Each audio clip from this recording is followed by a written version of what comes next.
Om Shanti. Good morning. अव्यक्त मुरली 28 मई 2023। बाबा का मीठा मीठा लेटर हम मीठे मीठे बच्चों के मीठे मंथन के लिए। मंथन शुरू करने से पहले सर्वशक्तिमान शिव बाबा की शक्तिशाली किरणों के नीचे बैठ जाते हैं और अनुभव करते हैं कि मैं मास्टर सर्वशक्तिमान आत्मा हूं, सर्वशक्तिमान पिता की संतान हूं। ये मुरली अव्यक्त बाप दादा के रिवाइज कोर्स 23 दिसंबर 1994 के महावाक्य हैं।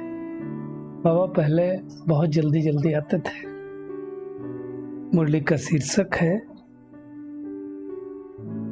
अपने 3 स्वरूप सदा स्मृति में रहें।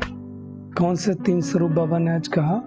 संगमयुगी ब्राह्मण, ब्राह्मण सो फरिश्ता और फरिश्ता सो देवता। ये हम सबको पता है।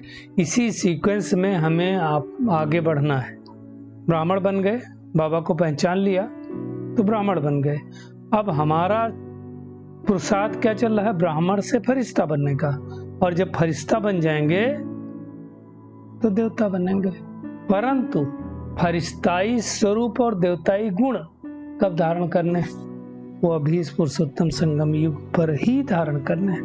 तो आज बाप दादा अर्थात निराकार शिव बाबा चारों ओर के बच्चों के 3 रूप देख रहे हैं। सर्वश्रेष्ठ स्वरूप ब्राह्मण है। क्यों? भगवान को इसी स्वरूप में तो हम प्राप्त करते हैं। इसी स्वरूप से तो भगवान को याद करते हैं और इसी स्वरूप की तो प्रारब्ध 2500 साल भोगते हैं। इसलिए सबसे श्रेष्ठ स्वरूप ब्राह्मण है। और ब्राह्मण सो फरिश्ता और फरिश्ता ही देवता बनने वाला है। ब्राह्मण स्वरूप की विशेषता तो सर्वशक्तियों संपन्न स्वरूप की है। अब बाबा ने ब्राह्मण की जो परिभाषा दी वो हम सबको याद रखना है। ब्राह्मण अर्थात माया जीत है ना। तो हम माया जीत बने। माया जीत मतलब 5 विकारों पर विजय प्राप्त करने वाले। 5 उनके बाल बच्चे उन पर भी विजय प्राप्त करने वाले। तो बाबा ने कहा देखो ब्राह्मण स्वरूप है, उसकी सर्व शक्तियां कहाँ तक धारण की हैं? सब शक्तियां हैं, कोई शक्ति आई। अगर एक भी शक्ति कम है तो बाबा कहते हैं ब्राह्मण के बजाय हम क्या बन गए? युद्ध करने वाले हो गए, तो क्षत्रिय हो गए। क्षत्रियों को क्या दिखाते दुनिया में? वेदों शास्त्रों में लिखा हुआ कि क्षत्रिय अर्थात युद्ध करने वाले। और ब्राह्मण का कर्तव्य क्या होता है? सहज रूप से माया जीत बनना। तो दोनों कंट्रोवर्शियल हो गए। ब्राह्मण अर्थात विजयी, ब्राह्मण अर्थात सर्व शक्तियों से, सर्व शस्त्रों से संबंध। शस्त्र मतलब कोई स्थूल शस्त्र की बात नहीं है। और क्षत्रिय मतलब कभी विजयी कभी हार खाने वाले। बाबा ने कहा इसलिए समय और परिस्थिति प्रमाण सदा विजयी क्षत्रिय नहीं बन सकता। कभी बनेगा कभी नहीं बनेगा। ब्राह्मण मतलब सदा ताज तख्त तिलकधारी। 3 ता याद रखेंगे हम सब। कितनी सारी बातें ब्राह्मण की बताई। ब्राह्मण का एक ये भी कह सकते हो, एक रस अचल अडोल स्थिति में रहने वाले। और इसका अपोजिट जो रहे वो क्षत्रिय मतलब बाबा से कभी मांगने वाले, रॉयल भिखारी। और फिर बाबा ने कहा ब्राह्मण अर्थात अलौकिक मौज के जीवन में रहने वाले, रूहानी सीरत और सूरत वाले। क्षत्रिय तो कभी कैसी सूरत कभी कैसी सूरत होगी। तो बाबा ने कहा अपने से पूछो कौन है? तो इतनी सारी विशेषताएं ब्राह्मण की याद है। ब्राह्मण अर्थात पहला बाबा ने कहा माया जीत। ब्राह्मण अर्थात सदा ताज तख्त और तिलकधारी है ना। ब्राह्मण अर्थात एक रस अचल अडोल स्थिति वाले। ब्राह्मण अर्थात सदा अलौकिक मौज के जीवन में जीने वाले। इतनी सारी विशेषताएं हैं हमारे अंदर, वो हमें चेकिंग करनी।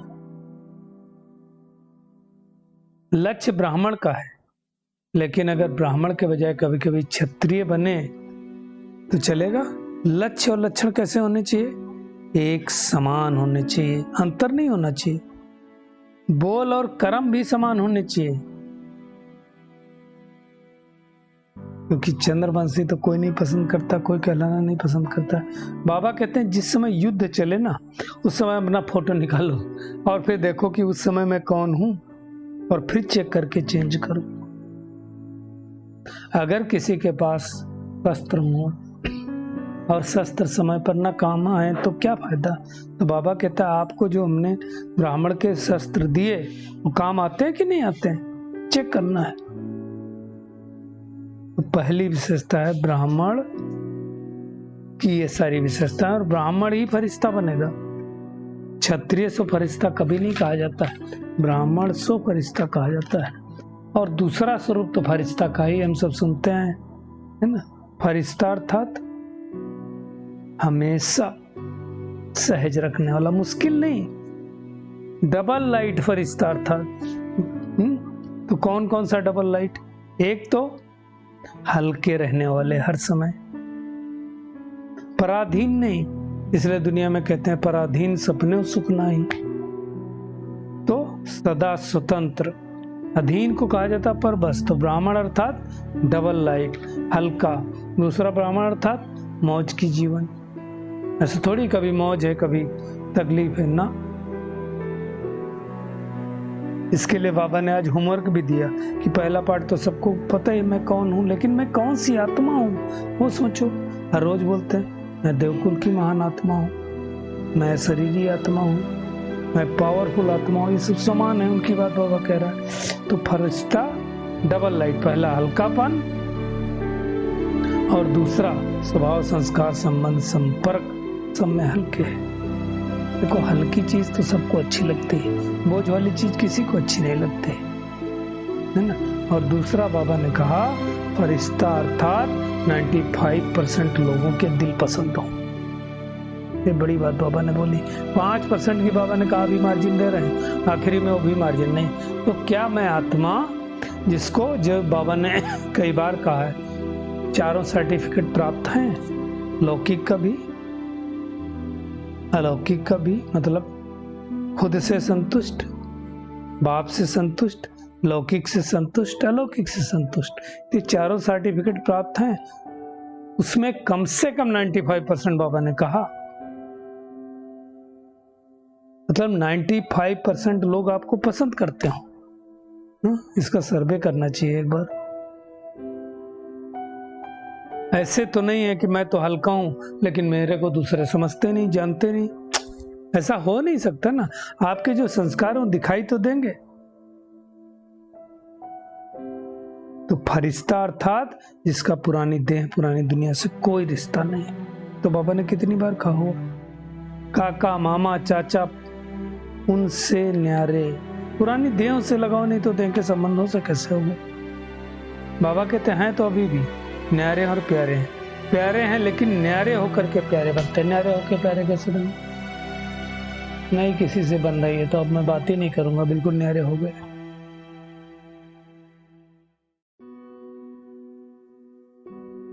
तो ये समझना है जब कोई परिस्थिति आई हमारे जीवन में उस समय कौन याद आया, अलौकिक परिवार याद आया या लौकिक काका मामा चाचा याद आए या पालौकिक बाप याद आया। चेक करना, सूक्ष्म चेकिंग है।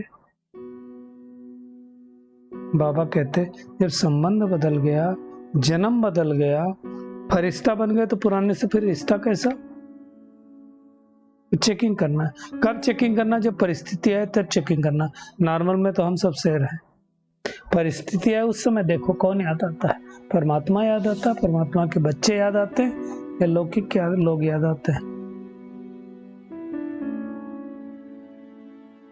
बाबा ने कहा अगर संबंध पुराना छोड़ दिया तो टूटा रिश्ता कैसे जुड़ जाता है, क्या मरा हुआ जिंदा हो जाता है। मरा हुआ जिंदा होता है तो उसको भूत कहते हैं, तो पुराने संबंध फिर कैसे याद आ गए। बाबा ने कहा फरिश्ता बनने में रुकावट होने के दो कारण, दो सीढ़ियां दिए बाबा ने। एक बाबा ने कहा देह भान और दूसरा देह अभिमान। सूक्ष्म है देह अभिमान। देह भान तो फिर भी पता चलता है ना, कोई बोलेगा मैं गोरा हूं, मैं काला हूं, मैं ये हूं, फला हूं, वो देह भान है। वो बार बार अपने को टिप टाप ही करता रहेगा, उसको देह भान कहा जाता है। लेकिन देह अभिमान उससे भी ज्यादा खतरनाक है, क्योंकि जो ज्ञानी तो आत्मा बन जाते हैं उनको देह अभिमान ज्यादा आता है। क्या देह अभिमान आता है? मुझसे ज्यादा ज्ञानी कोई नहीं, मेरी बुद्धि बहुत तेज है, मेरी सेवा बहुत अच्छी है, मेरा ज्ञान सुनाने का तरीका अच्छा है, मेरा योग कराने का तरीका अच्छा है। ये क्या है? ये देह अभिमान है। और उसका दरवाजा बाबा ने कहा मैंपन, मेरापन, ये है देह अभिमान के दरवाजे। देह अभिमान मतलब मेरी बात अभी अभिमान, और जहां देह अभिमान होता है उसको अपमान की फीलिंग बहुत आती है। हो नहीं सकता उसको अपमान न फील हो, क्योंकि मैंपन के दरवाजे करने हैं। मैंपन से मुक्त होकर के एक बात याद रखो, करण करावनहार बाप करा रहा है और मैं करणहार आत्मा किए जा रही हूं, बस और कुछ नहीं। ब्रह्मा बाबा फरिश्ता किस आधार से बना? हमेशा याद रखा कि करण करावनहार परमात्मा है और मैं आत्मा करणहार हूं, तो धोखा नहीं होगा। धोखा खा के समझा तो ज्ञानी तो आत्मा थोड़ी कहेंगे। और उसका बाबा ने जो युक्ति बताई फरिश्ता बनने की, क्या करो? Follow father. लेकिन कई बच्चे फॉलो फादर के बताए फॉलो माया कर देते हैं। मदर नहीं कहा आज बाबा ने माया, तो ये बात हमें ध्यान रखना। और तीसरा बाबा ने कहा फरिश्ता सो देवता। देवता कब बनना है? अभी भविष्य में।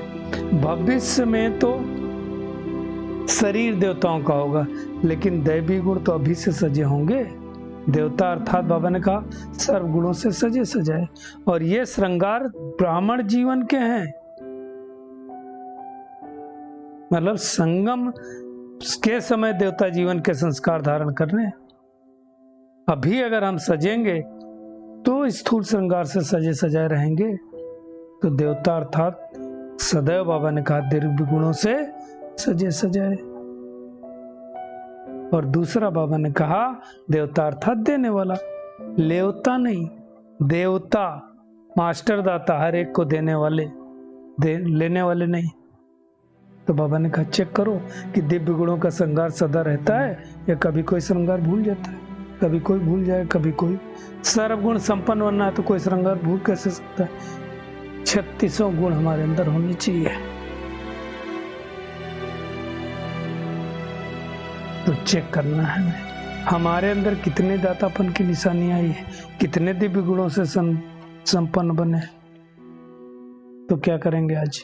तीनों स्वरूप, बाप के 3 संबंध, बाप, शिक्षक, सदगुरु, ये याद रखो। और ऐसे ही हमें क्या बाबा ने कहा? ब्राह्मण, फरिश्ता और फरिश्ता सो देवता। तो क्या करेंगे? आज का होमवर्क क्या है? एक तो होमवर्क ये है कि हमें इस नशे में रहना है कि हम संगमयुगी ब्राह्मण है। ब्राह्मण अर्थात माया जीत, ब्राह्मण अर्थात ताज तख्त तिलकधारी, ब्राह्मण अर्थात रूहानी सीरत सूरत वाले, ब्राह्मण अर्थात अलौकिक मौज के जीवन में रहने वाले,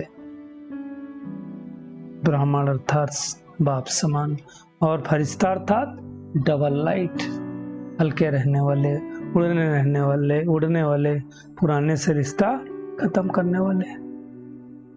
तो वो हमें ध्यान देना है। फरिश्ते उड़ते ना, फरिश्ता क्या करता है? संदेश दिया और उड़ा। तो बाबा ने एक बहुत अच्छा शब्द यूज किया, फलक से कहो हम ही थे फरिश्ते, हम ही हैं और हम ही रहेंगे। क्षत्रिय नहीं, तो फरिश्ता बनना है। फिर बाबा ने वरदान दिया दिव्य बुद्धि द्वारा दिव्य सिद्धियों को प्राप्त करने वाले सिद्धि स्वरूप भव। बाबा ने कहा जैसा समय उस विधि से दिव्य बुद्धि को यूज करो। तो सर्व सिद्धियां बाबा के ताप की हथेली पर हैं। सिद्धि कोई बड़ी चीज नहीं है, सिर्फ क्या करो? दिव्य बुद्धि की सफाई है ना। जैसे दुनिया में आजकल बाबा ने कहा जादूगर लोग हाथ की सफाई दिखाते हैं, तो दिव्य बुद्धि की सफाई सब सिद्धियों की हथेली में कर देती, मतलब सिद्धियां उसको प्राप्त हो जाती। जैसे वो हाथ की सफाई, एक्चुअली वो हाथ की सफाई होती, कोई जादू वादू नहीं होता। तो वैसे ही अगर बुद्धि हमारी डिवाइन है तो सर्व सिद्धियां हमारे पास आ जाएंगी। बाबा ने कहा तुमने सर्व सिद्धियां प्राप्त की हैं, इसलिए आज दिन तक भी आपकी मूर्तियों से तो भी भक्त सिद्धि प्राप्त करते हैं। जितने रिद्धि सिद्धि वाले करते हो मूर्तियों के आगे जाकर के ही तो रात 12 बजे 1 बजे 2 बजे रात तक वो मेहनत करते हैं, तब जाकर के सिद्धि प्राप्त करते हैं। तो बाबा कहते हैं मूर्तियां तो आपकी ही हैं। स्लोगन है, जिनके पास सर्वशक्तिमान बाप की सर्व शक्तियां हैं उनकी हार कभी नहीं हो सकती। वो क्या होगा? बाप के गले का हार बनेंगे, माया के गले का नहीं। चलिए परमात्मा किरणों के नीचे बैठ जाते हैं, महसूस करते हैं मैं आत्मा, ब्राह्मण सो फरिश्ता, फरिश्ता सो देवता, सदैव करण कराउनहार बाप की स्मृति में रहने वाली, अपने को डबल लाइट बनाने वाली, सदा देवता अर्थात दाता बनकर देने वाली, सर्व खजानों से संपन्न आत्मा हूं, दिव्य बुद्धि द्वारा दिव्य सिद्धियों को प्राप्त करने वाली सिद्धि स्वरूप आत्मा हूं। शुक्रिया मीठे प्यारे बाप दादा, शुक्रिया आप सभी का इस मीठे मंथन के लिए। ओम शांति।